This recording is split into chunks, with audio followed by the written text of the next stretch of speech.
I want to know everything that you guys know about that odd transition of combining live animation or live action with animation, because we've seen it in a number of films, but never to this extent.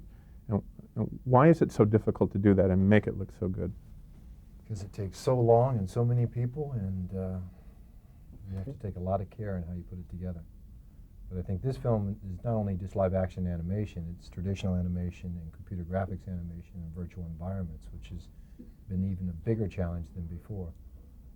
So it's really careful planning and a lot of artistic skill to pull it off. Let me ask this. Are there images in this film that we've never seen in a movie before because there are so many different combinations? Is there a sequence in here that's totally different? Oh, yeah, easily. I mean, I'll just give you an example of how we mix the mediums. Let's say there's a couple of scenes, a couple of shots in a row where Michael Jordan is going to the basket during the first half for the first time. And, you know, he's dribbling a regular basketball against a CG floor, which, you know, is a moving camera the whole time, so the floor slightly changed in perspective, possibly. And against, you know, you got Bugs and you got Daffy, or Bugs and Lola in there, who are animated in the shot. And Michael continues to dribble. The Monstars come up to him and they begin to play defense. They're animated against a CG floor. Michael turns, goes to the basket. Michael goes to the basket, throws the ball into the basket. There's a live-action hoop and rim against a CG backboard and a CG floor with traditionally animated characters. It's never been achieved at this level. CG stadium with 25,000 animated characters. Screaming animated characters. And as I'm watching this film, I'm trying to pick out all the weird little characters I think I know, and I think I remember because I grew up on these cartoons. Right. And also I'm thinking, you probably are all the experts on who's in that audience that we could not pick out that's really funny to you. There's like friends and neighbors in there.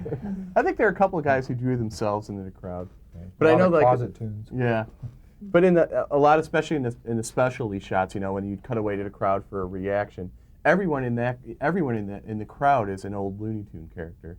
You know, maybe their characters had only appeared in one cartoon with Bugs or one cartoon with Porky or something, but we didn't create any Looney Tunes except for Lola Bunny. All the other Looney Tunes that you see in the crowd and see populating the screen are the great old characters from the past. There is one special shot where we actually drew Chuck Jones and Bob Clampett and Frisk Freeling and Tex Avery. Serious? Yes. So, and it's in there somewhere? It's in there somewhere. It's can you see it when it goes by? Can you see it with a naked eye? Yeah, you can see it with a naked eye. If you know where to look. If you know where to look. So you got to go see the movie again. Yeah, but isn't that great when it comes out on Laserdisc? Oh, yeah. It's going to be in the Laserdisc. There they are. They're there again. You know, it's a trivia fanatics forever and ever. Yeah, it's going to be great. This is more of a personal question along the lines, but are you happy when you're doing this work? Is it just so difficult that the happiness comes when it's over and everybody watches it and you're moving on to the next one, or? No, not at all. It's a passionate, form of what we do. I mean, you have to be passionate to do what we do. You have to be happy every day you go to work. Animation's not a destination; it's a journey. Right, and it's not a Stepford wife kind of thing.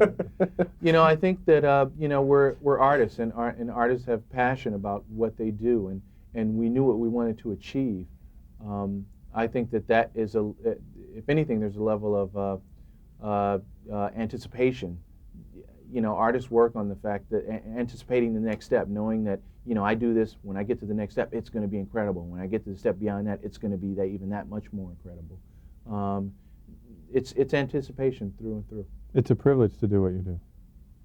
I would say so. I think so. Yeah. Do you? Especially with these characters. I mean, for people who draw, funny rabbits and ducks for a living, these are the best characters we could ever hope to work with. Yeah. And it's really great. You guys get to make fun of yourselves and other people and the characters that you work with when it's filmed.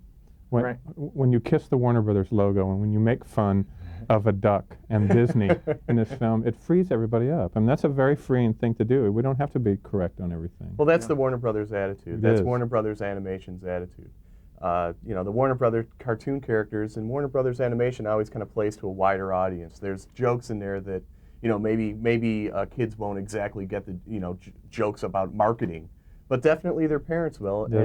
And that's great because, you could only do so much, aiming movies at 5 to 7-year-olds. It's great to open up your audience and just try and all that starts with just trying to entertain each other, trying to entertain the people who are really making the movie. And this is the kind of film that, we don't have to hide anything, because this is a Warner Brothers film, whereas, you have certain films that like to hide certain things in the film because that's how, because it has nothing to do with the film, and it's sort of. Or it's the only way they could get it in the movie. It's the only way they can get into the movie. This movie is all about attitude. Everything is in your face, We're showing you naked monster butt. It's in your face. We're not trying to hide it. My children will giggle for a week when they That's see what I'm that saying. animated butt. Okay, last really quick question, and raise your hand if this applies to you.